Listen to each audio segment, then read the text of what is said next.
hacer una conferencia. Vamos a hacer las preguntas a Miguel. Lo más simple es lo primero que quiero decir. Si tienen alguna duda así medio urgente que sí o sí se vayan a morir por no contestarla, yo se la respondo con gusto. Pero si no, lo hacemos un poquito más dinámico, va a ser bastante útil. Es una especie de audiovisual, pero en realidad el audio lo voy a poner yo. Disculpen las letras y las fotografías, pero en internet se encuentran todo tipo de cosas, salvo las cosas buenas. Entonces uno tiene que rebuscar y hay veces que hay fotografías y medio un poquito mal sacadas. Pero la idea es ver en una conferencia de apologética la realidad de la Eucaristía. Y vamos a hablar de los milagros eucarísticos. Entonces, antes de empezar, ¿qué son los milagros eucarísticos? Primero uno tiene que saber qué es un milagro. Porque si el milagro eucarístico es un milagro que se da en la Eucaristía. Muy bien, pero ¿qué es un milagro? Esto es bien importante porque los únicos que tenemos milagros somos los católicos. Ustedes invéntense cualquier cosa, cualquier religión que se inventen, si ustedes se cansan de la Iglesia Católica y se van a fundar una religión de esas de garaje, pues no van a tener milagros. Entonces, la primera conferencia que vamos a hablar es de los milagros eucarísticos. Si Dios lo permite y si los otros padres me dejan, la próxima conferencia será sobre los santos incorruptos, y es un milagro impresionante de la Iglesia. Adelante. ¿Qué es un milagro? Si uno se fija, milagro es un hecho sensible y extraordinario, ¿sí?, producido por Dios. Esa es la definición de milagro, la definición más fácil, pero en sentido estricto, es decir, para lo que a nosotros nos interesa en este momento. Uno puede decir, ¡qué milagro! ¡Viniste hoy a verme! Eso no es un milagro como lo que nosotros vamos a ver hoy en día. Hoy, el día de hoy. Entonces, condiciones para que se pueda hablar de milagro. 3 condiciones. Y aquí ustedes se van a sacar todos los milagros falsos que se pueden encontrar por la calle o en todas las religiones que no son la verdadera, que es la católica. Hecho sensible, hecho extraordinario y producido por Dios. Eso es muy fácil, porque lo único que he hecho ha sido cortar la definición de milagro. Hecho sensible, hecho extraordinario, producido por Dios. Milagro. ¿Qué es un hecho sensible?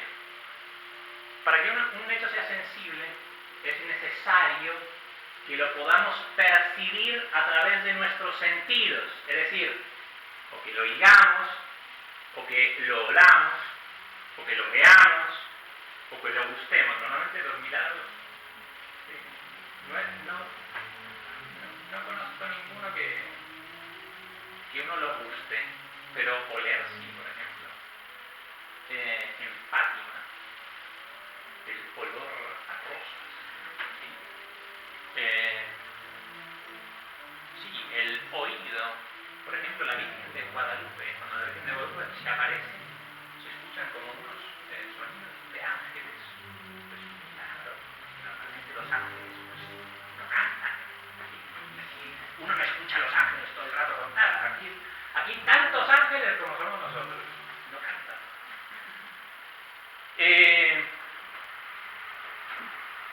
También por el tacto, ¿sí? También por el tacto y por la vista. Normalmente los milagros más aparentes, la mayoría de los milagros son a través de la vista. El milagro del sol en Fátima. Tremendo milagro. El tacto, porque todo el mundo se empezó a tocar y estaban secos, a pesar de que había caído una lluvia como las de acá de Bogotá, más o menos. Pero, por ejemplo, ¿qué no es un milagro? La conversión de un hombre por efecto de la gracia no es un milagro en sentido estricto, ¿sí? Como estamos viendo ahora. ¿Por qué? Porque no lo vemos. Me convertí, sí, pero no lo veo. No es un hecho sensible. Entonces, por eso no se dice estrictamente que sea un milagro. Bueno, siguiente cosa. Entonces es un hecho sensible y extraordinario. Claro, porque si yo hago una comida, dice, padre, qué comida tan extraordinaria. Sí, es sensible, porque no la comemos. Pero extraordinario, ¿qué significa extraordinario? Que debe estar por encima de las leyes de la naturaleza. Uno puede decir que como que las deja en suspenso muchas veces las leyes de la naturaleza, pero la forma más fácil de explicar ese debe estar por encima de las leyes de la naturaleza es decir que es inexplicable con cualquier causa creada. O sea, el milagro del sol es inexplicable. Tanto así que el periódico de Lisboa, O Século, claro, como todo el mundo vio el milagro, lo único que hizo fue hacer reírse. Dice, ahora hasta el sol, ese ser tan viejo y tan anciano, tan venerable, ahora hasta se pone a bailar para los católicos. Claro, era una cuestión increíblemente extraordinaria. El sol no baila. Sí, si ustedes empiezan a ver el sol, es una cuestión bastante extraordinaria. Por ejemplo, los cuerpos incorruptos.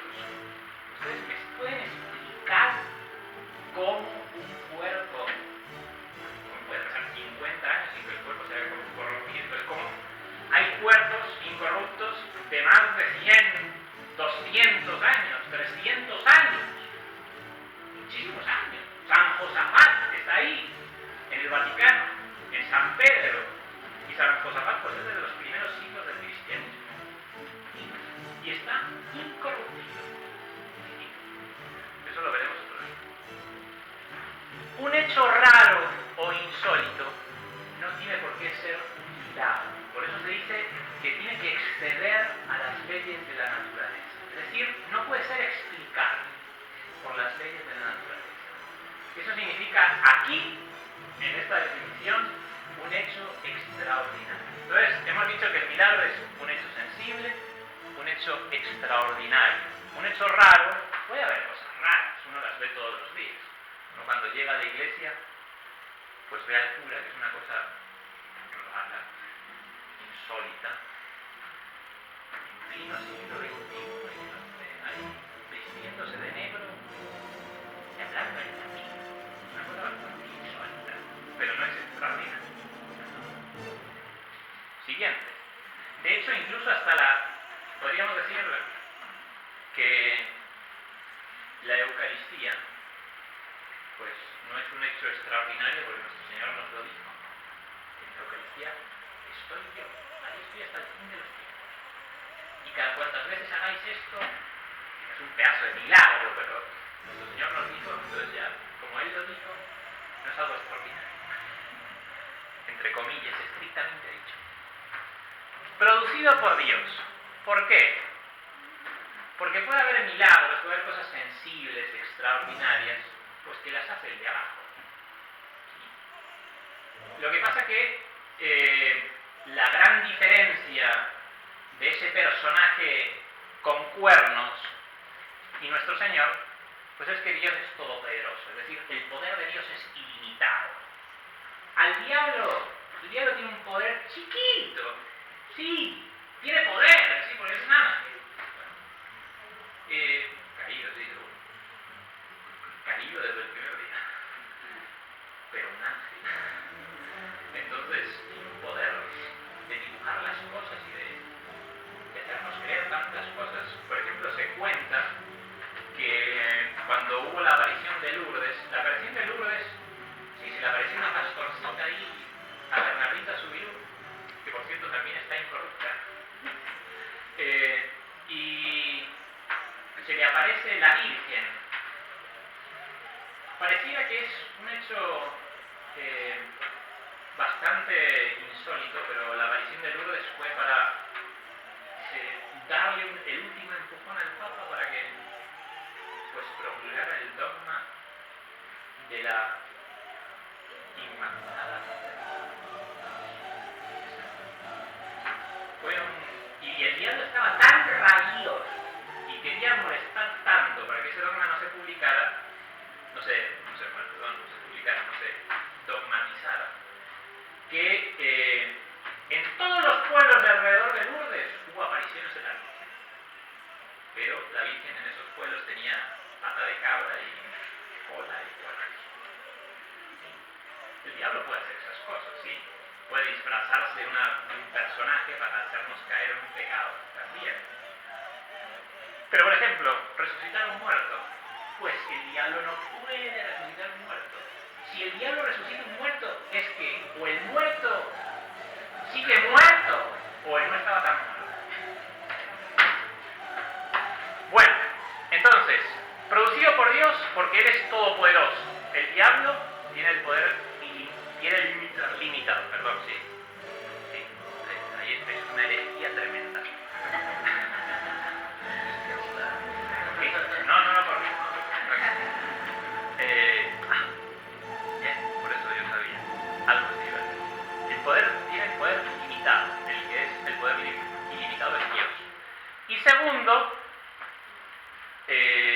deben ser moralmente buenas obras las que, o sea, los milagros deben ser obras moralmente buenas. ¿Sí? Es decir, pues Dios nuestro Señor no puede inventarse una playa así con mujeres feas y con hombres feos y haciendo cosas malas, pues eso no lo puede hacer nuestro Señor. Ni nuestro Señor puede hacer milagros en lugares malos, es cierto, pero son contados con los dedos de la mano también. Entonces, moralmente buenas las obras, la persona que la hace también, o sea, el intermediario de Dios tiene que ser una persona virtuosa. Adelante. Tiene que ser una persona virtuosa, no puede ser una persona pecadora, porque Dios no usa instrumentos así malos para esa clase de milagros. Los medios que usa Dios son siempre buenos, es decir, Dios no va a usar un mal para sacar un milagro de ahí. Y tercera cosa, el fin debe ser siempre bueno, es decir, acá podríamos meter otra cosita muy interesante, que es que Dios no hace milagros porque sí. Dios no se levanta un día y voy a hacer milagros. No. Cuando Dios hace un milagro es por un fin. O para hacer un beneficio, o para enseñar una doctrina. No hace milagros porque sí. El primer milagro de nuestro Señor, las bodas de Caná.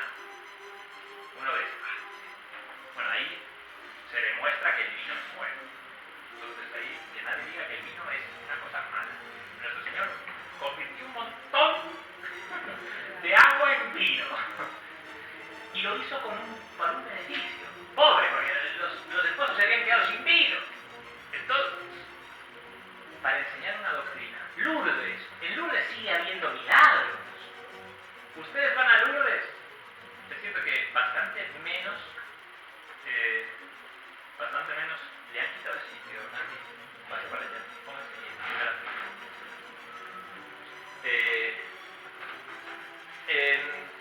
Hoy hay bastantes menos milagros en Lourdes porque la gente que va a Lourdes pues no va con la fe que se iba primero.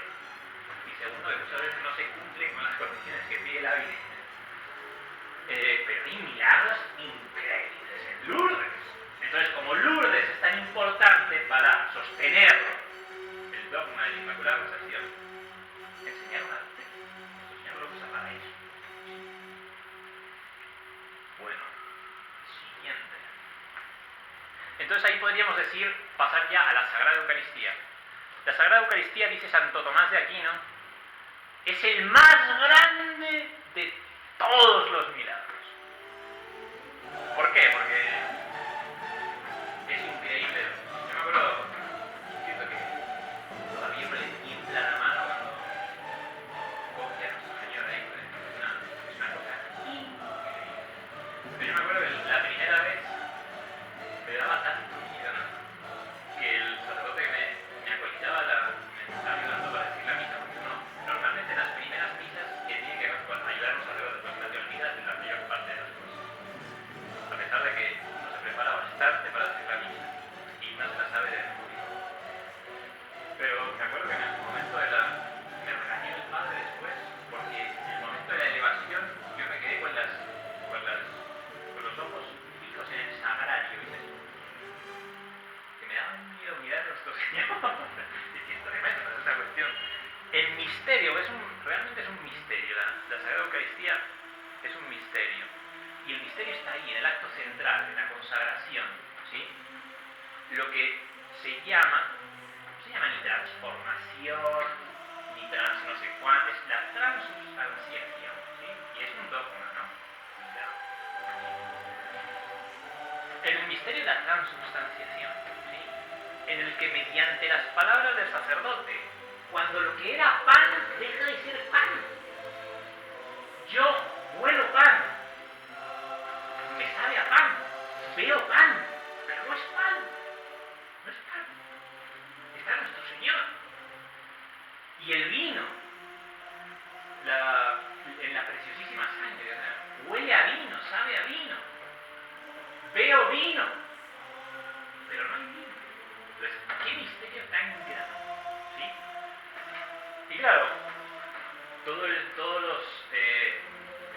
que no son católicos empiezan a reírse, ¿no? Pero uno les enseña lo que vamos a ver ahora y no se queda asombrado. Milagros eucarísticos, entonces. Hemos visto lo que es milagro, lo que es la Eucaristía. Como el misterio de la transubstanciación no se comprueba a través de los sentidos, porque yo veo, huelo, el gusto es de pan,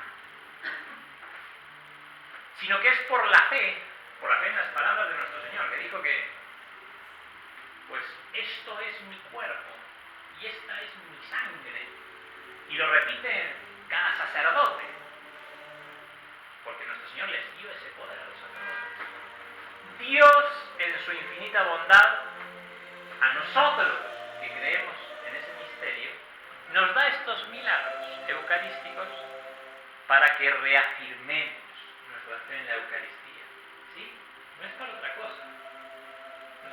Bienaventurados aquellos que creyeron sin haber visto, dijo Nuestro Señor. Se lo dijo a Santo Tomás. Santo Tomás, sí. Al Tomasito. Si no meto mis dedos en sus llagas y mi mano en su costado, no creeré. Así a veces nos pasa a nosotros. Y de hecho, la mayor parte de los milagros eucarísticos son por dudas de los sacerdotes. Por eso uno tiene tanto miedo de dudar, no sé, que vaya a pasar aquí cualquier cosa. Siguiente. Empezamos entonces. La santa duda de Iborra. Y en España. Siguiente. Bueno, lo único malo es que está en Cataluña, pero bueno, vamos a hacerlo. Está justo en el centro de Cataluña. Esto es Cataluña, que forma parte de España, y Iborra. Iborra con P corta. Bien. Bueno, la iglesita la pequeña iglesia de ese pueblito. De hecho, uno ve, acá está la casa cural, al lado bastante, pues, normalmente son iglesias así románicas, pues, siempre.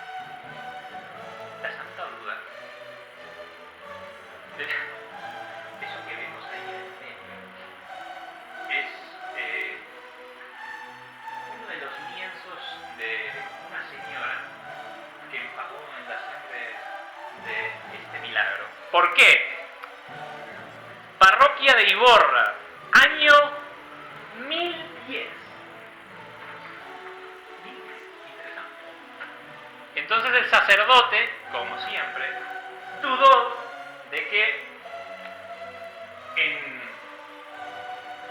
lo que antes era sangre fuera el cuerpo de nuestro Señor. Y lo que era la sangre, pues, lo que era el vino, fuera la sangre de nuestro Señor. Entonces, fuese o que el sacerdote no hubiese rechazado la tentación con la prontitud divina, o para confirmar en la fe a los fieles de Iborra, pues se confirmó el milagro de la transustanciación. ¿Por qué?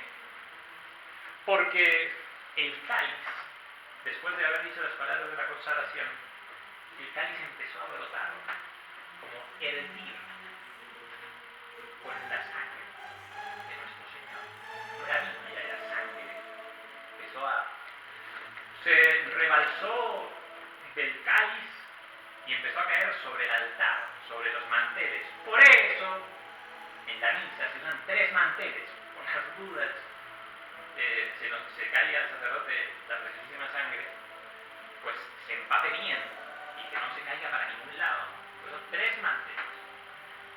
Se empapó el corporal, el purificador, los manteles, empezó a rodar como si fuera, a correr como si fuera un río, la sangre del cáliz. Y el sacerdote, asustado, pues tuvo que parar la misa, evidentemente. Y la noticia empezó a correr por el pueblo, porque eso no paraba. Empezó a salir sangre y sangre y sangre y no paraba. Y las mujeres del pueblo, con gran reverencia, evidentemente, empezaron a mojar, a empapar la preciosísima sangre en los lienzos que encontraban para ayudar al sacerdote. Y ese pedacito de lienzo es uno de los lienzos que se usaron ahí. De hecho, andaba por ahí el obispo del lugar, entonces lo llamaron rápido para que fuera, y él recogió parte de la preciosísima sangre y se fue a Roma. Esos obispos así, si tengo una duda, me voy a Roma. Y entonces fue a dar cuenta de ello al Papa, que era Sergio IV. Sergio IV. Entonces el Papa, después de oír el relato del obispo Ermengol y de hacer toda la serie de comprobaciones, pues declaró al milagro como verdadero. Y como era el Papa, pues se quedó para él el cáliz del que había sucedido el milagro, pero a cambio le entregó al pueblo, al que concedió un montón de indulgencias, todas estas reliquias. Son reliquias de Roma, entre las cuales, a mí no me pregunten cómo, porque eso está documentado, y es un papa el que entregó estas reliquias. Eso que ven ahí es un pelo de la Santísima Virgen. Y esto son piedras del sepulcro, de Tierra Santa. Por eso hoy en día, pues, hoy se consigue más fácil que en aquel tiempo. Y el resto son reliquias de mártires. ¿Sí? Perdón. No, acá no se ve, pero esta de ahí es una espina de la corona. Entonces, no, se llevó el cáliz, el papa. Era una cosa que es donde se hizo el milagro. Entonces, había que entregar algo para que se lo dieran. Entonces, dentro de esas reliquias, un cabello de la Virgen, una espina de nuestro Señor, fragmentos de la piedra del sepulcro y otras reliquias de santos. Y concedió al pueblo muchos privilegios para la cofradía de Santa María de Iborra. Pero lo interesante es que esta reliquia se conserva todavía. Entonces, si ustedes algún día van a Iborra, recuerden, ahí está Y uno tiene que hacer genuflexión. Siguiente. La tela no. Está medio sucia. La tela no. Pero sí se conserva. Año 1010. Cuidado. Casia. ¿Cuál? Sí, exacto. Mil años, sí. 1006. Bueno, Casia. Miren, acá hay uno de los milagros más grandes que existe, que es el de Orvieto. Casia. Italia. Es un pueblito en las montañas de la Umbría, conocido por ser la ciudad de Santa Rita. Y conserva en ella la reliquia de un insigne milagro eucarístico, año 1330. ¿Sí? Y además, en esa misma iglesia, pues reposa el cuerpo de Santa Rita de Casia. Bueno, siguiente, ese es el milagro. Y acá ustedes se van a preguntar por qué es interesante este milagro. Primero, un sacerdote que había perdido, no la fe, pero sí el respeto de las cosas de nuestro Señor. Entonces, de hecho, se fue a confesar y luego permitió que se publicara esto con un santo, Beato Simone.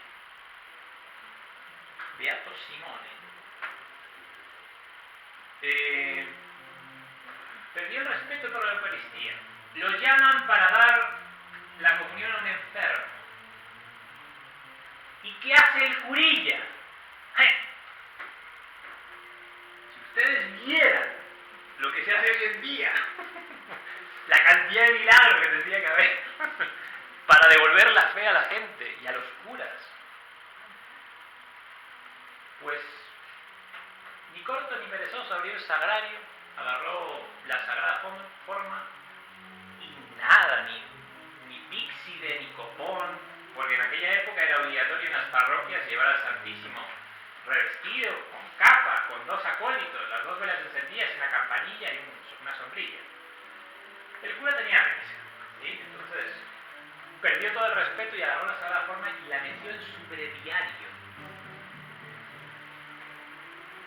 Año 1300.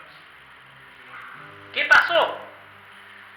Pues que evidentemente llegó a la casa del enfermo y cuando abrió su breviario se encontró las 2 páginas del breviario empapadas en sangre y con la sagrada forma pegada a una de ellas. Y esa es la página del breviario. Ahí se ve. De hecho, ahí abajo está la otra página, ¿sí? Y se ve una especie de cara que dicen de nuestro Señor, pero eso ya es una cuestión más moderna.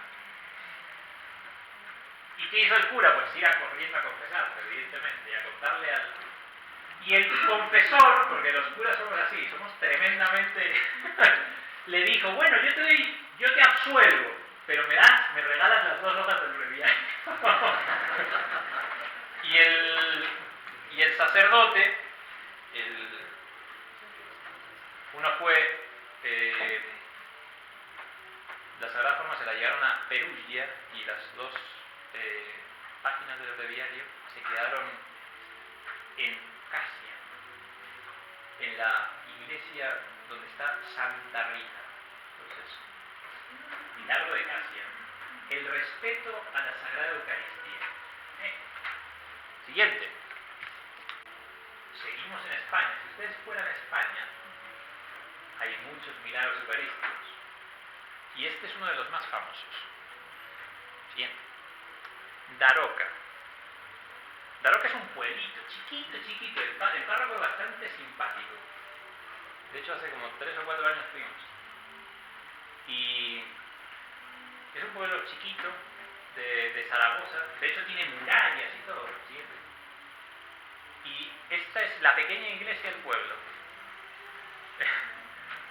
que se construyó precisamente para guardar los corporales. De hecho, en este fresco se ve el milagro de los corporales. ¿Sí? Bueno, y ese es el pequeño altar que se hizo para los corporales. Los corporales están acá, exactamente. Entonces, ahí está cerrado. De hecho, está cerrado la mayor parte del año. Nosotros fuimos, como el cura nos vio a los dos, a mi hermano y a un servidor con sotana, dijo, ven, yo les hago una inspección y lo abrimos. Yo creo que habrá incurrido en excomunión, no sé qué cosa, porque eso solamente se abre un par de veces al año. Y nos enseñó. Y es impresionante. Uno sube por ahí atrásito, y ahí, por detrás, uno ve los corporales cuando se exponen. Bien. Bueno, ahí está un poquito más acercado. Y ahí se ven los corporales de Aroca. Bueno, ¿qué pasa con estos corporales? Ustedes saben que los musulmanes, como están a punto de volver a hacer, conquistaron toda España y llegaron a Valencia. Entonces, cuando los musulmanes llegan a Valencia, las tropas de Aragón, que es la provincia donde está Daroca, se juntaron para empujarlos hacia el mar. Y su capellán les dijo, bueno, para pedir las bendiciones del cielo, vamos a ofrecer la Santa Misa. Todas estas santas misas son como las que se hacen en este oratorio y en la iglesia de allá. Ofreció la Santa Misa, pero solamente, como había peligro, consagró 6 hostias chiquititas para los 6 capitanes del ejército. Entonces se confesaron los 6 capitanes y asistieron a la misa. Pero, oh sorpresa, que la misa tuvo que verse interrumpida porque los musulmanes atacaron de sorpresa. Entonces, ¿qué hizo el sacerdote?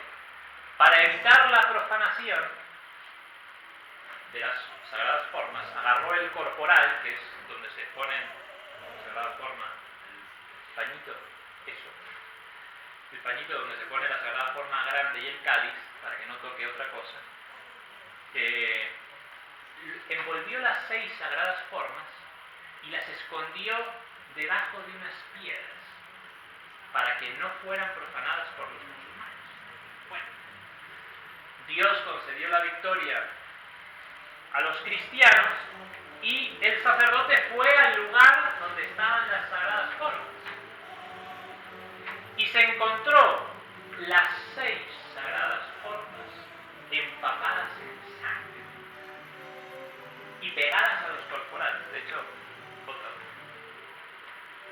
si ustedes ven, ahí son exactamente 6. 1, 2, 3, 4, 5, 6. Para que no mienta, los documentos están. Y los comandantes, pues al ver las sagradas formas, se alegraron. El cura no sabía dónde meterse. ¿Y esto? Pero los capitanes lo tomaron como una señal del cielo. Entonces, ¿qué hicieron? Enmarcaron el corporal,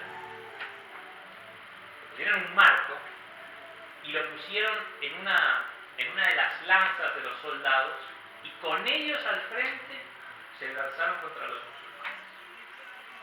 Y musulmanes afuera. Y ganaron aquella batalla. Bueno, volvieron de la batalla y como todos los capitanes, los generales del ejército, los comandantes, como los queramos llamar, eran de diferentes partes de España, cada uno se quería llevar los corporales para su pueblo. Y aquí viene el milagro, otro de los milagros de estos corporales. Decidieron hacer un sorteo durante 3 veces salió la ciudad de Daroca. 3 veces. Pero estos no se quedaron conformes. Propuso una solución, como se iban a matar por los corporales después de la batalla, pues se propuso una solución. Pondrían el corporal en la espalda de una mula árabe, es decir, que no conocía ningún pueblo de España, o sea, era recién llegada, que no tuviera, pues claro, normalmente las mulas, los caballos van a su establo, ¿no? Entonces, para que fuera bien neutral la cosa, una mula árabe que habían capturado en la batalla. Y dejar a la mula tranquila, a ver dónde llega la mula. Y así, cuidado, tengo oídos. Entonces, el plan se llevó a efecto. Lo hicieron así. Y la fecha era el 24 de febrero de 1239. La mula empezó a avanzar y pasó 12 días caminando. Hizo 320 kilómetros. ¿Para qué? Para llegar a Daroca y allí dobló sus rodillas y cayó muerta.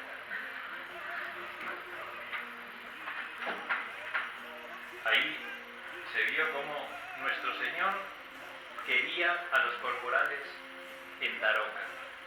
Entonces, y cayó frente a la iglesia del pueblo, que era más chiquitita, y en 2 años después, varias personas del pueblo fueron al Papa Urbano IV para contarle el milagro de Daroca, y fue el que declaró este Papa que el milagro era auténtico.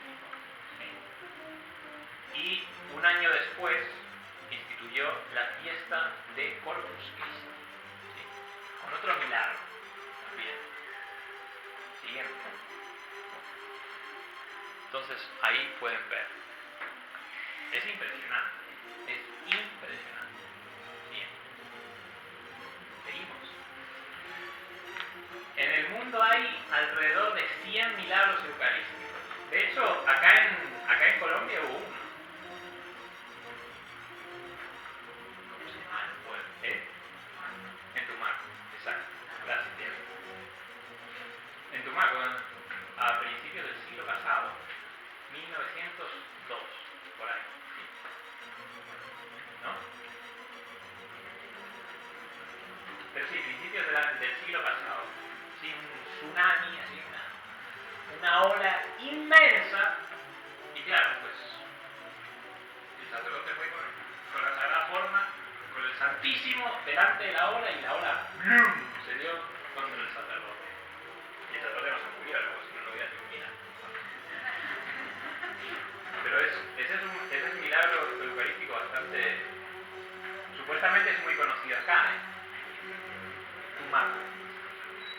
Bueno, entonces seguimos, antes de que se me distraigan. ¿Cuánto tiempo llevamos? ¿Idea? Una hora ya. Santarém, Portugal. Bien. Bueno, entonces, si mal no recuerdo, acá está Lisboa, Santarém, y Fátima es un poquito más arriba. Coimbra, sí conocen Coimbra, ¿no? Coimbra es donde estaba la hermana de Lucía. Está acá. Eso es Alcobaça y Nazaret. Un pueblito simpático, Nazaret. De muy buenas imágenes. Santarém, Portugal, siguiente. Entonces, en esta pequeñita también iglesia, entre los años 1225 y 1247 vivía en este pueblito una señora que era muy celosa de su marido. Entonces, de hecho, este milagro eucarístico es, como también está entroncado con el sacramento del matrimonio, siempre dicen que en este milagro se junta el sacramento de la Eucaristía con el sacramento del matrimonio. Celosísima del marido. De hecho pensaba, le da en la cabeza 1000 vueltas con cualquier tontería. Y entonces ella empezó a hacer todas esas cosas que hacen las mujeres para atraer al marido otra vez. Y desesperada ante su situación, porque ya se estaba volviendo loca, pobre la mujer, visitó a la hechicera del pueblo. Muy interesante. Y la hechicera le prometió: yo te prometo, así le dijo, que tu esposo te va a amar más que antes, más que el día de tu boda, pero con una condición: que me traigas, no te voy a cobrar nada, lo único que quiero es que me traigas una hostia consagrada.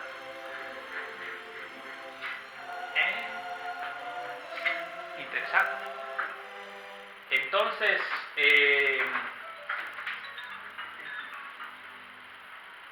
la mujer, claro, se empezó a llenar de miedo, pobre, porque sabía que era un sacrilegio, ¿no? Algo de católico era. Pero accedió, dice, total. Y entonces al recibir la comunión en su parroquia, no la consumió, sino que después de recibirla salió de la iglesia inmediatamente, la sacó de la boca y la metió en un pañuelo. Ustedes imagínense hoy en día que no recibe la comunión así. ¿Cuántos sacrilegios? Entonces se puso el pañuelo en el pelo, ¿sí? Como las mujeres, en Portugal las mujeres antiguamente llevaban así el pañuelo. Y a la casa de la hechicera. Pero la Sagrada Forma empezó a sangrar. A caer sangre de la cabeza de la señora. Claro, todo el mundo la miraba y decía: esta mujer se va a morir en cualquier momento. Porque sangraba increíble. Hasta que unos vecinos se le acercan y le dicen: señora, está sangrando por la cabeza. Cuidado, ¿qué le pasa? Entonces ella sale corriendo por el miedo y se fue a su casa. Entonces agarró la Sagrada Forma, envuelta aún en el pañuelo, y la puso en el fondo del armario.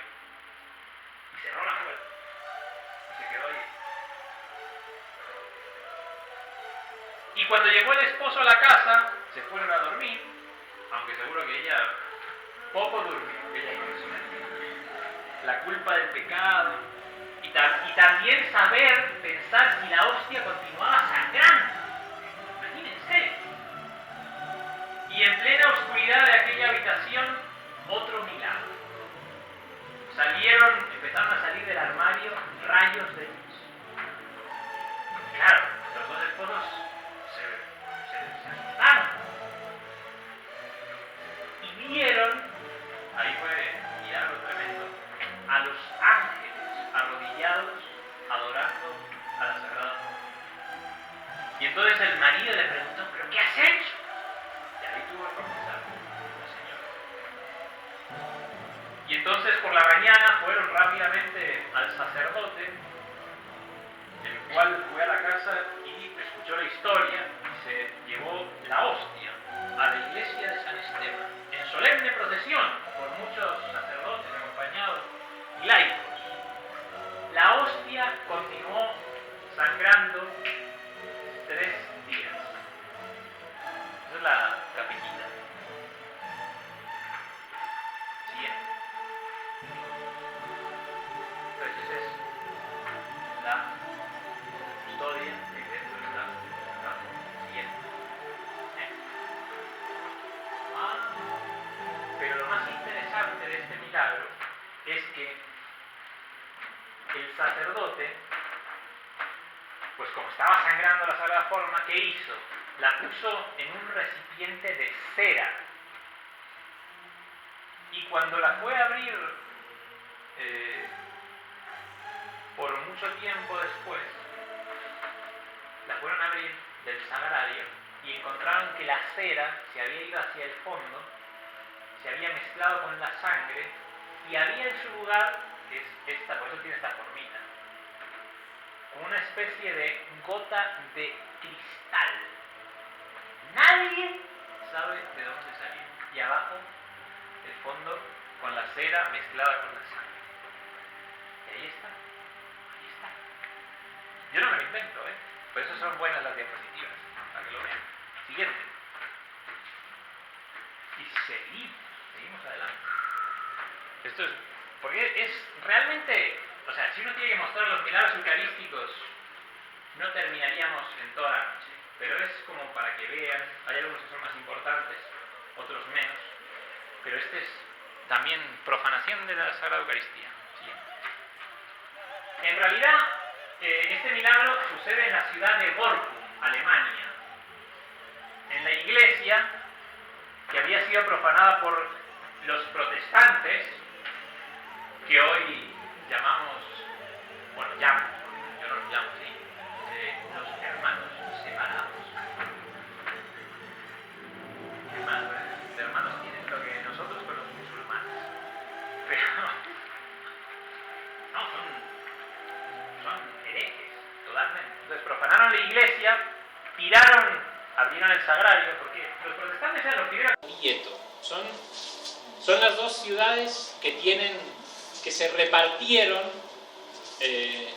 como había un obispo de por medio, también se llevó para su catedral un pedacito del milagro. Siguiente. Entonces, ustedes ven, acá está Bolsena y aquí está Orvieto. Roma está. Aquí tienen para, si quieren ir a Italia también, tienen para conocer todo lo que quieran. Aquí está Siena, aquí está Cortona, aquí está Asís, aquí está Foligno, todo tiene santos, ¿sí? Y evidentemente Roma. Orvieto. ¿Por qué es importante esto? Porque Bolsena forma parte de la diócesis de Orvieto. Entonces, por eso el milagro es Bolsena-Orvieto. Siguiente. Esa es la pequeña catedral de Orvieto. ¿Sí? Eso no son pegatinas, es todo el arte que le gusta al padre Sebastián tanto. Siguiente. Y este es el altar donde sucedió el milagro. ¿Qué pasa en Orvieto? Siglo XIII. Ustedes fíjense la cantidad de tiempo que tienen estos milagros. Es impresionante. Un sacerdote tenía muchas dudas sobre su fe. Entonces, sobre todo en particular sobre la presencia de nuestro Señor en la Sagrada Eucaristía. Y entonces Pedro, el padre Pedro, hizo una peregrinación a Roma para ver si se le quitaba esas dudas, para rezar ante la tumba de San Pedro, viviendo la fe, que su fe se fortaleciera. Fíjense, tengo dudas y me voy a Roma de peregrinación. Eso era por los sacerdotes, no como los que viven. Después de su estancia en Roma, se sintió fortalecido y regresó a Praga, que era de donde era este sacerdote. Pero en el camino se detiene en la localidad de Bolsena. Visitó la parroquia de Santa Cristina y pidió decir misa, porque era una mártir del siglo III, Santa Cristina. Y a Bolsena. Entonces pidió decir misa cerca del sepulcro de la Santa. ¿Qué pasó? Dice la historia y los manuscritos que él rezó por la fuerza del alma y el extremo abandono que Dios da a los que confían plenamente en Él. Eso fue la intención de su misa. Y mientras celebraba la misa, la hostia empezó a sangrar.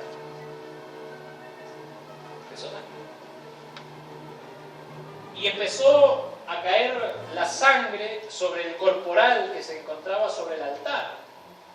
Se asustó, el padre se asustó. y medio asustado, medio confundido, salió corriendo. Entonces agarró el cáliz con la sagrada forma y salió corriendo. Entonces trató de ocultar el hecho envolviendo la forma, la sagrada forma con el purificador y yéndolo a dejar en la sacristía. Pero por el camino siguiente, ese es el corporal, ahí tiene todas las manchas de sangre. Por el camino empezó a regarse la sangre, empezaron a caer gotas de sangre. Eso es el corporal. Ahí están todas esas manchas. Evidentemente todos estos milagros tienen sus escritos, que certifican su autenticidad. Siguiente. Y esa es la parroquia de Santa Cristina, en Bolsena. Porque el sacerdote, pues, fue donde dijo la misa. Siguiente.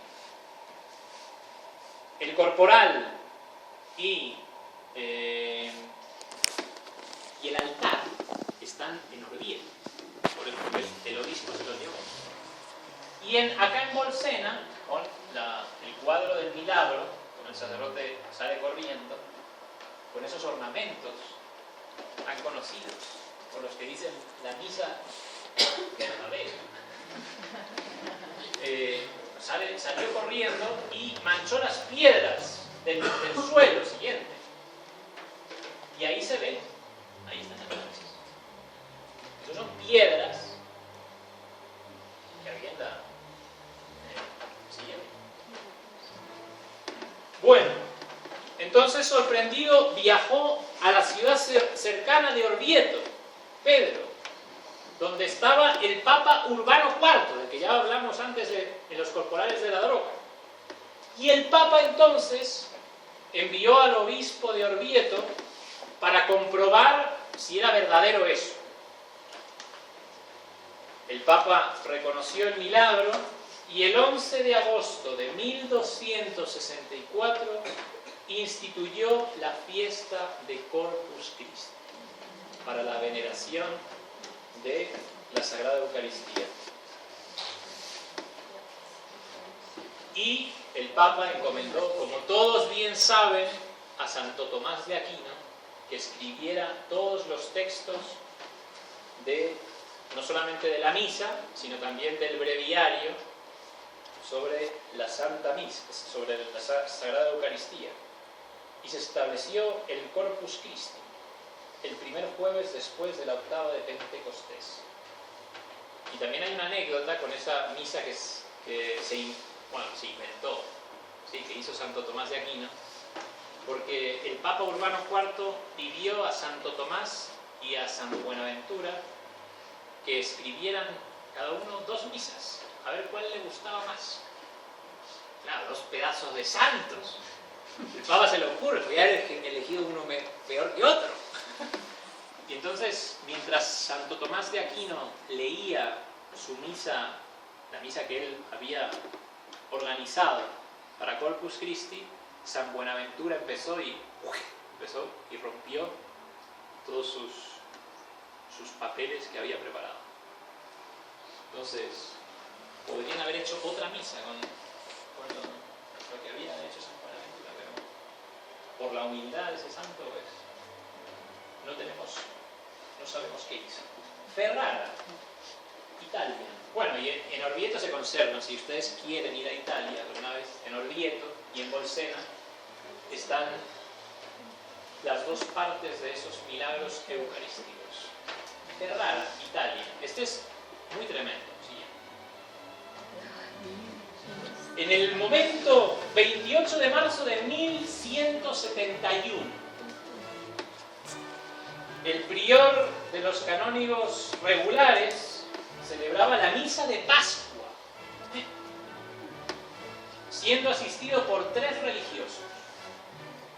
Y en el momento en el que el sacerdote parte la sagrada forma, que la parte durante la Santa Misa, empezó a salpicar sangre. Y hoy en día, salpicó tanto que llegó a la bóveda de la iglesia, a la cúpula de la iglesia.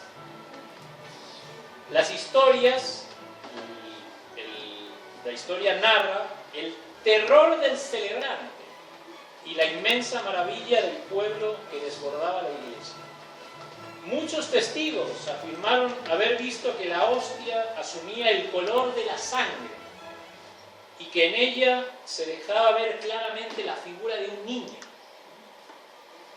El obispo y el arzobispo fueron informados del prodigio y, siguiente, pudieron constatar la sangre impregnada en el techo. Dicen en los escritos, la sangre que en forma muy viva tenía de rojo la bóveda pequeña del altar. ¿Ven? Ese es el altar y esa es la bóveda. Ahí se ve. Esta es la forma que más se ve, porque como está medio derrumbado, en las otras más cerquitas no se ve tanto. Siguiente. Entonces acá no se ve tanto la mancha, porque se mezclan las manchas con las grietas de la siguiente. Y ahí se ve mucho menos. Pero es el milagro. Siguiente. Bueno,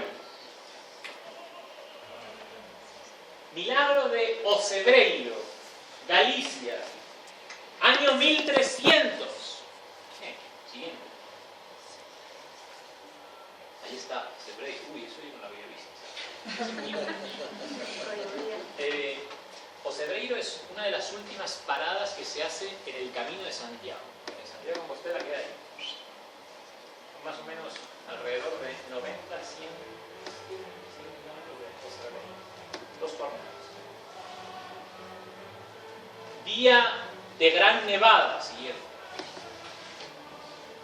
Un campesino de una localidad cercana, llamado Juan Santín, se dirige al monasterio de Ocebreiro, ¿qué es eso?, para asistir a la Santa Misa. Sin importarle el tiempo, ni el frío, ni nada. Y sobre todo lo difícil de la subida, porque Ocebreiro se encuentra en una montañita linda, la subida es muy buena. Por fin llega al templo, cansado, empapado, apenas sin aliento. Un sacerdote benedictino que no esperaba que en un día tan desapacible fuera nadie a misa, con tanta nieve y con tanto viento, menosprecia el sacrificio de aquel campesino. Y se lo dice. Dice, pero ¿cómo vas a venir a misa? Solamente a ti se te ocurre venir a misa. Un día así, por favor. La falta de fe, de caridad y de tacto del monje no obtiene respuesta alguna por parte de aquel campesino. Comienza la Santa Misa y en el momento de la consagración el sacerdote percibe cómo la hostia se convierte en carne y el vino en sangre, que hierve y empieza a teñir todos los corporales.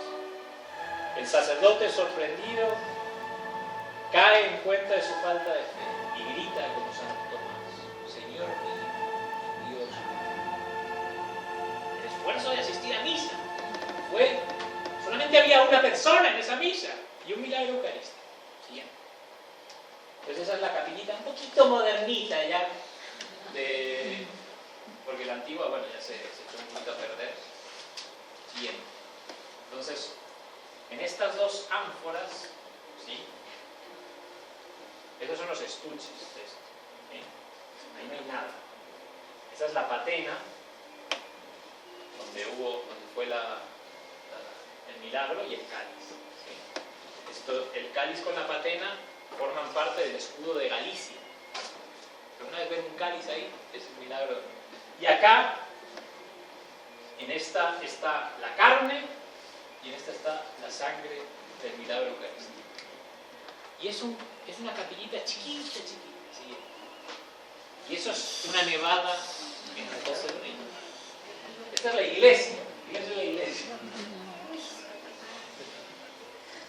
Eso es un día de nevada en Ocebreiro. Bueno, para que se den cuenta que no eran 4 gotitas de nieve, ¿no? ¿Sí? De hecho, los relicarios los regalaron los reyes católicos, porque pasaron una vez camino a Santiago de Compostela y vieron el milagro, y como lo tenían un poquito ahí los monjes, un poquito descuidado, o sea, no con mal espíritu, sino tenían un poquito descuidado, pues le regalaron unos relicarios. ¿Sí? Y esta es la carretera, que ustedes pueden ver el grosor de la nieve que va a Santiago de Compostela. Siguiente. Y llegamos al...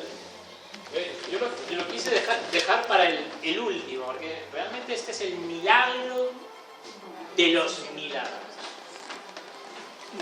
Es tremendo este milagro. Siguiente. Bueno, entonces tenemos... Ahí quedan ancianos. ¿Sí? Acá está Roma. Entonces, si alguna vez van a Roma, aterrizan en Fiumicino, que es el aeropuerto de Roma, se van a Roma, y se tomen su tren allá, y ven el milagro. Es que es increíble. Tienes Viterbo, Foligno, Siena, todo. Ahí está. Es muy bonito. Yo no conozco nada, solo Roma. Bueno, el anciano, siguiente. Esa es la iglesia. La iglesia. Monje de la orden de San Basilio. Muy sabio en las cosas del mundo, pero no en las cosas de la fe. Como suele pasar con los sacerdotes cuando se inflan. Pasaba un tiempo de prueba contra su fe. Dudaba de la presencia real de nuestro Señor en la Eucaristía. Y rezaba constantemente para librarse de esas dudas, por miedo de perder su vocación. Era tremenda la duda que tenía. Sufría día tras día. Estamos hablando del año 700. Año 700. Monasterio de San Legonciano. Normalmente es el mismo que San Longinos. Es el que clavó la lanza en el costado de nuestro Señor, el centurión. San Longinos, ¿sí? Así se llama. Una mañana, mientras celebraba la misa, siendo atacado por esa duda, después de haber pronunciado las palabras de la consagración siguiente, vio cómo la Santa Hostia se convirtió en un círculo de carne y el vino en sangre sensible. Estaba ante un fenómeno sobrenatural que lo hizo temblar tanto que se puso a llorar el sacerdote. Estuvo parado por mucho tiempo, de espaldas a los fieles, como era la misa en aquel tiempo. Eso lo dejé para decirlo a propósito. Después se volvió hacia ellos muy despacio y les dijo: oh afortunados testigos, a quien Dios Santísimo, para destruir mi falta de fe, ha querido revelárseles Él mismo. En este bendito sacramento, ante nuestro Dios tan cerca de nosotros, contemplen, dijo el sacerdote, la carne y la sangre de nuestro Señor Jesucristo. Siguiente. Las personas se apresuraron, claro, el padre les dijo, vengan para el altar. Se apresuraron a ir corriendo. Al presenciar el milagro empezaron a gritar, pidiendo perdón, misericordia. Otros se arrodillaban en señal de respeto. Todos contaron la historia por la ciudad y por todos los pueblos cercanos. La carne se mantuvo intacta, Pero la sangre se dividió en el cáliz en 5 partículas. Están aquí. De diferentes tamaños y formas irregulares. De hecho, los monjes inmediatamente, en esos días, deciden pesar las partículas. Y cuando pesaban una, pesaban lo mismo que cuando pesaban 2, que cuando pesaban 3, que cuando pesaban 4, que cuando pesaban las 5. Era el mismo peso, exacto.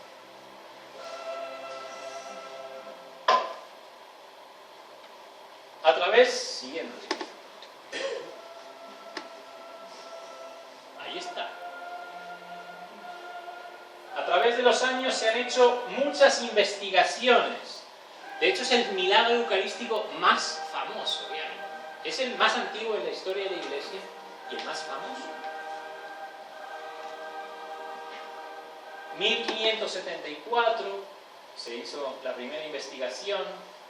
1970 y 1981 por la Organización Mundial de la Salud. Bueno, puede ser un foco infeccioso eso, a saber, algo extraterrestre. Siguiente.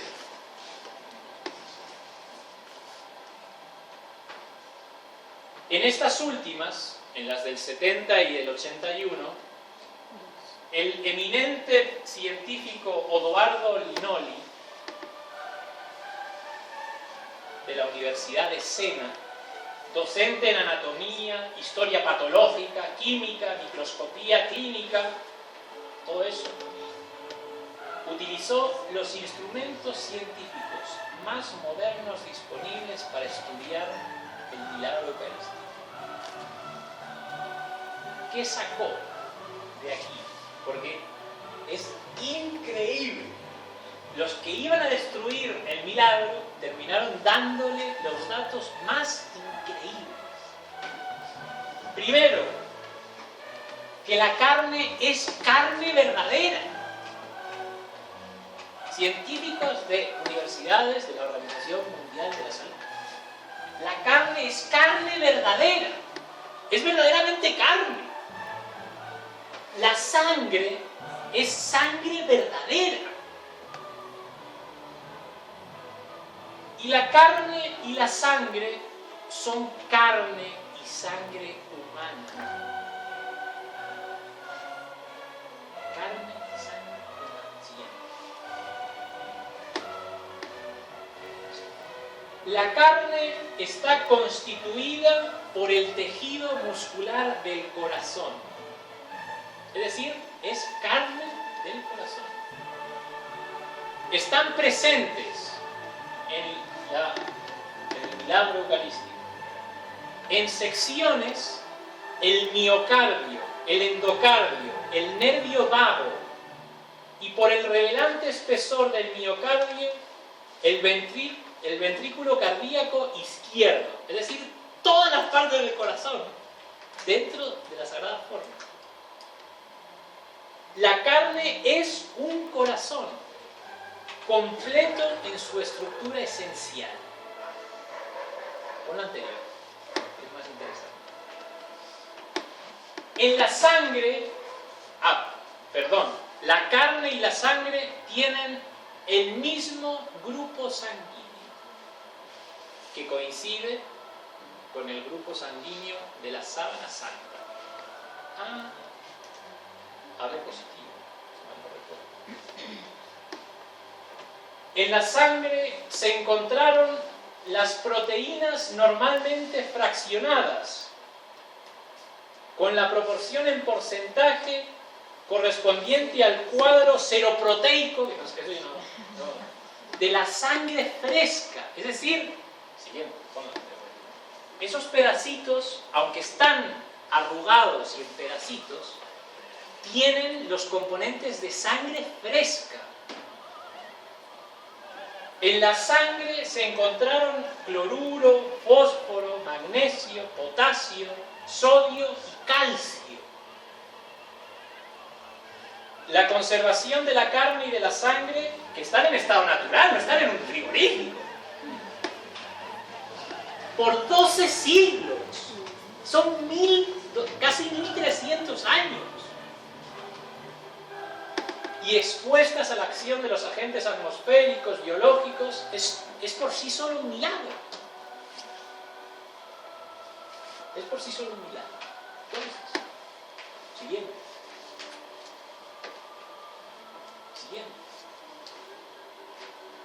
El doctor Odoardo Ginori, ¿qué dijo cuando vio todo esto? Ante estos prodigios inexplicables, la ciencia se rinde. Y al hacerlo, no hace más que confirmar la fe.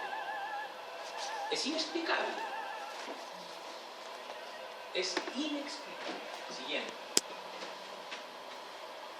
Para los que no creen, una explicación no es necesaria. Para los que creen, perdón. Estamos medio mal hoy. Para los que creen, una explicación no es necesaria. Para los que no creen, no hay explicación. Listo.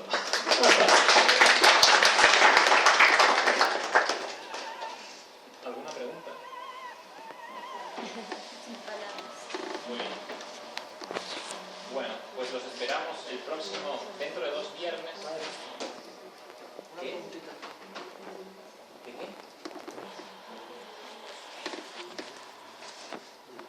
No, bueno. El milagro que ocurrió en Alemania, si era un ejército protestante, Sí. entonces supongo la fecha fue más allá de 1500, 1600. Mejor dicho, la pregunta es exactamente si sé más o menos la fecha de ese milagro de Alemania. Golpe.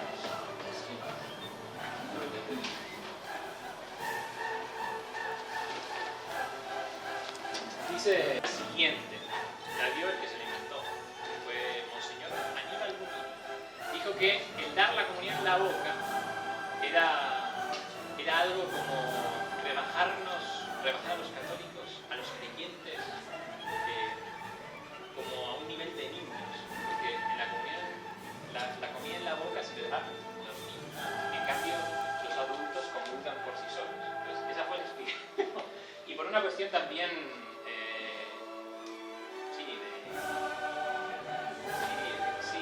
sí, es una tontería absoluta. Ah, no sé. Y porque igual las vestiduras de los sacerdotes, las cristianas también, y los sacerdotes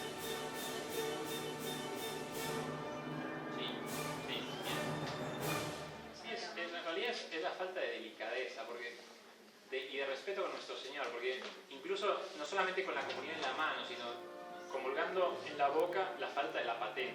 Uno se da cuenta aquí muchas veces cuántas partículas caen, entonces es falta de delicadeza con nuestro Señor. O sea, la reverencia que se le da a nuestro Señor no es la misma. Y sí, los sacerdotes esperan 6 años para consagrar sus manos. Entonces, si vamos a dar no solamente la comunión en la mano, sino todas las personas que tocan a nuestro Señor. los laicos, En la devoción de la sangre de Cristo, de las apariciones que hay, pues digamos, estamos en el Apocalipsis. Sí. Entonces acá dicen, ahí tengo subrayado lo que le dice nuestro Señor al negrito. A ver, la letra. Sí. Pero es lo contrario que se dijo en el concilio. Sí, pero como digamos, él dice, esos son dobles de hombres. Sí, Dice, pero sí, es cierto, son leyes mi agonía, y uno no tiene que hacerlas caso, evidentemente. sí, mi agonía es grande cuando veo muchos de mis sacerdotes que permiten que manos no consagradas repartan mi sagrado cuerpo y sangre. Mi agonía es grande cuando veo a la gente recibiendo la comunión en la mano. Sí, pero y hasta los papas no dan comunión en la mano. Cuéntame. Que ya es un banquete. Sí, porque o sea, la misa, uno ya se mete dentro de la teología de la misa. La misa es la renovación incruenta del sacrificio de la cruz, ¿no? No es un banquete. O sea, la Santísima Virgen y San Juan no estaban allí comiéndose una cena, ¿sí? Pero es que se pierde esa noción de sacrificio, todo ese misterio que hay detrás de la Santa Misa. Entonces, como se hace una cosa tan común, pero bueno, ya hagamos una cuestión familiar, porque el sacerdote nos va a dar la espalda. Si es el que supuestamente lo importante es el pueblo, todas esas cosas. Pues para eso hay una... Eso podríamos hacer otra conferencia. Cuéntame. Padre, gracias. Todos estos milagros obviamente son anteriores al Concilio Vaticano y por consiguiente son milagros sobre la misa tradicional. Exacto. ¿Se tiene información de milagros recientes? Supuestamente, o sea, son... yo no los he estudiado. Supuestamente hay milagros en formas consagradas en la misa nueva, pero no quiere decir eso que la misa nueva sea buena, porque precisamente si fueran... Es que no los he estudiado, esos milagros no los he estudiado, pero no quiere decir... Porque hemos visto un montón de milagros que son con profanaciones, con sacrilegios. Entonces, muchas veces es precisamente para mostrar eso. Nosotros decimos, y siempre decimos que, como decía Monseñor Lefebvre, en las misas nuevas se consagra, y uno dice, si los sacerdotes siguen las palabras y las rúbricas de la misa nueva, pues están narrando un acontecimiento que pasó en el pasado. Entonces no están haciendo una acción, no quieren consagrar. Entonces, Monseñor Lefebvre decía, cada vez que pase más y más el tiempo, va a haber menos misas válidas. Porque realmente es algo tremendo. No solamente por todas estas cosas accidentales, sino por la intención del sacerdote y por la misma misa, que la misa te tiende a precisamente a que no haya consagración, porque hay una narración, en vez de consagración o canon de la misa, se habla de la narración de la institución. Entonces, evidentemente que uno cuando pasa por delante del sagrario de una iglesia, uno hace la genuflexión, porque supone que nuestro Señor está ahí, ¿no? Por reverencia. Pero, y esos milagros puede ser que sean en ese sentido, que ahí esté nuestro Señor y que se haya hecho algo en contra de lo que nuestro Señor pide. Y la misa nueva es así, es algo en contra de lo que nuestro Señor pide. Sí. Yo estuve en Cuéntame. una misa donde el padre terminó la misa y después de confesarse, entonces él hizo la aclaración, dijo, no es que aquí en la Eucaristía esté el ojito, la piernita, la mano de nuestro Señor, eso no es, o sea, como contradiciendo lo que él mismo acababa de decir, o sea, uno se queda como, Sí, ¿qué dice uno ahí? sí, no. Está el cuerpo, la sangre, el alma y la divinidad. Sí. Poquito, cuéntame. Otra cosa para poder que se señala, que quizás pueden presentarse hechos extraordinarios. Sí. Como lo veíamos al comienzo de la sesión, no necesariamente son milagros. Por eso uno tiene que claro. Exacto. De hecho, en reuniones protestantes se han hechos extraordinarios. No, bueno, pero en la reunión protestante ya. Pero no es un milagro. No, seguro. Es obra de Dios. Pero estamos hablando en el caso que lo fuera, ¿sí? O sea, sí, en el caso que lo fuera. Y uno no dice que sea milagro directamente o no. Porque también el diablo se puede meter ahí. Por ejemplo, hay muchas apariciones y muchas videntes con esas cosas. Uno dice, es lo que hablábamos también, o sea, Dios no hace las cosas sin ton ni son. O sea, sin ningún motivo. Hace milagros por hacer milagros. Entonces también ahí podríamos entrar en ese, no solamente con lo extraordinario, sino también que es algo de Dios. Entonces Dios, como no hace milagros que no tengan ni un beneficio o que sean para defender alguna doctrina, pues también uno lo puede encajar ahí dentro, ¿no? Cuénteme, mi estimado. ¿Dónde es posible consultar la verdad de ¿La qué? la doctrina o si se trata milagros? Bueno, primero lo tienes en Santo Tomás de Aquino, tiene bastantes nociones acerca de los milagros, pero la teología, los manuales de apologética hablan de eso, hablan de los milagros, ¿no? Los milagros y las profecías como elementos que usó nuestro Señor para fundamentar su doctrina y después, evidentemente, la Iglesia también para para mostrar que es la continuación de la doctrina de nuestro Señor, ¿no? Es de ahí, de la apologética, los autores apologéticos. Uno consigue ahí mucho, porque es la que estudia los milagros. Son hechos racionales, o sea que uno puede explicar con la razón, ¿no? Pues son cosas sensibles que se ven, ¿no? Y que no tienen explicación natural, ¿no? Entonces, por eso es la apologética la que lo estudia. Los manuales de la apologética. Cuando una Eucaristía se cae, ¿qué debe hacer? Usted nada. No, el sacerdote ¿qué debe hacer? No, el sacerdote O decía. sea, uno El sacerdote recoge la sagrada forma y pone un purificador, un paño sobre el lugar. Y después de la Santa Misa hace toda una purificación para evitar que no quede ninguna partícula. Aquí en una frase, padre, para los que no creen una explicación. No he encontrado. Estuve buscando todo el día de hoy. Si la encuentras me lo dices y lo mando. Sí, ¿no? ¿No fue Jesús? A mí me parecía que sí, era uno de los padres de la iglesia, pero no he encontrado. A mí me parece que es San Agustín. Sí. Bueno, pero encontraron la cita. ¿Sí? La charla de esa frase.